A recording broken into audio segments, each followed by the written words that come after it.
Lesson 13.3, we're going to be talking about trigonometric functions of general angles. As well, we'll talk about quadrantal angles and reference angles. Those will all tie a lot of these ideas about trigonometry and about measuring angles and how angles relate to each other. That'll tie all these ideas together. Now, first we're going to be talking about trigonometric functions with theta in standard position. Now, theta, this Greek symbol here, is kind of the normal variable that you'll see used for angles. The measure of a given angle is what we would call theta.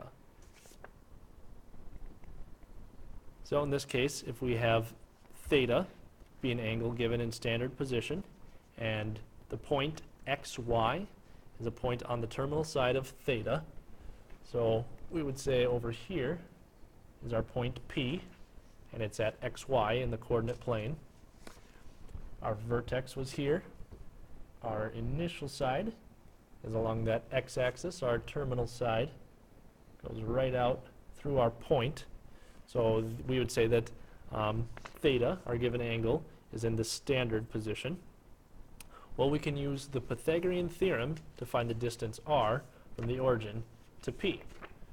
So what we're saying is, if we want to get to that point, we can use the Pythagorean theorem with our x and y to find what this length is, this length of r. Once we know what r is, we can find the trigonometric functions of that angle. We would say that sine of theta is y over r, cosine of theta is x over r, and so on. This table will kind of will show you exactly what each of the 6 trigonometric functions is once you know your r value. So let's take a look at an example of how this works. Obviously, the first thing we need to do is find where the point is. So if we're looking for the 6 trigonometric functions of theta, if the terminal side of theta contains the point 8, negative 15, so 8 is our x coordinate, so we go across 8 to about, say, here. Negative 15, I'm going to say, is about there, so our point is here. We'd say that's at the point 8, negative 15. Now, if we want to find, say, our initial side is here, vertex right at the origin, terminal side goes right through that point, so our angle comes all the way around, and we call it angle theta, and we want to find the 6 trigonometric functions. Well, again, like I said, first things first, we have to find r. So using Pythagorean theorem, we'd say 8 squared plus negative 15 squared equals r squared, and 8 squared plus negative 15 squared comes out to 289, in which case we can say, so r equals 17. From here to here, we know is 17 units long. Give us a little more room to work here. We can say then that the sine of theta, going back to our table, the sine of theta is going to be y over r. Our y is negative 15. Our r is 17. Similarly, cosine theta is going to be x over r. X is 8. R is 17. Tangent of theta is going to be y over x. So it's going to be the negative 15 over 8. So those are our 3 basic trigonometric functions. Remember, their inverses then. The flip of sine is going to be the cosecant. So the cosecant of theta, we can either just say is r over y, or we just know that it's going to be the reverse of sine, or the reciprocal of sine, so it would be 17 over negative 15. Similarly, cosine, the inverse then is secant, in which case we take the reciprocal and find that it's 17 over 8. And the inverse of tangent is cotangent. So again, flip those around and we have 8 over negative 15. So here are our 6 trigonometric values, or our 6 trig functions of theta. So if we wanted to find just 3 trigonometric functions of theta, if the terminal side of theta contains the point 5, negative 12, well, 5 would be about there, positive x, negative 12. So it looks like this is where our point's going to be. Our vertex is right at the origin. Initial side, terminal side goes right through the point. So here is our given theta. That's our angle again. It'll look really similar to what we had last time. We need to use the Pythagorean theorem to find r. So 5 squared plus negative 12 squared equals r squared. And 5 squared plus negative 12 squared is going to come out to 169. So, r equals 13. So using the fact that r equals 13, I'm going to do sine of theta, cosine of theta, and tangent of theta. And we can just plug things right in. Remember, sine was y over r, so it would be negative 12 over 13. Cosine was r, or x over r, so it would be 5 over 13. Tangent was x over y, so it would be 5 over negative 12. And again, if we wanted to find our inverse trig functions of each of these, it would just be the reciprocal. So it's literally that fast, that easy.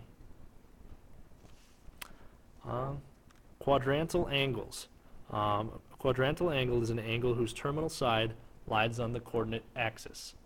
So basically, anytime where your the terminal side, your end point, is going to be right on the x or the y axis, that would be called quadrantal.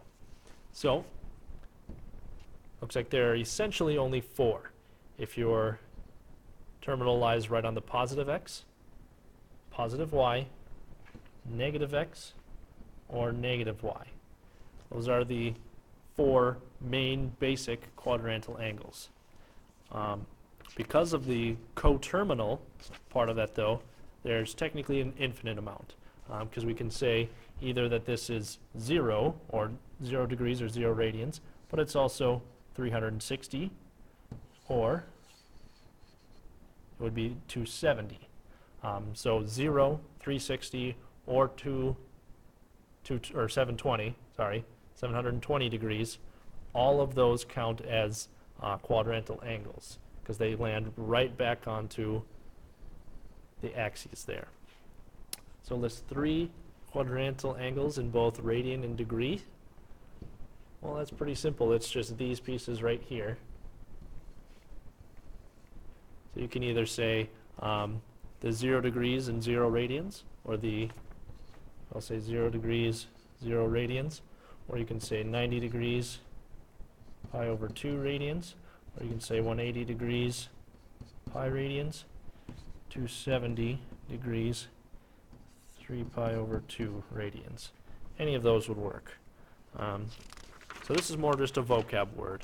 Quadrantal angles are the ones that land right on the axes.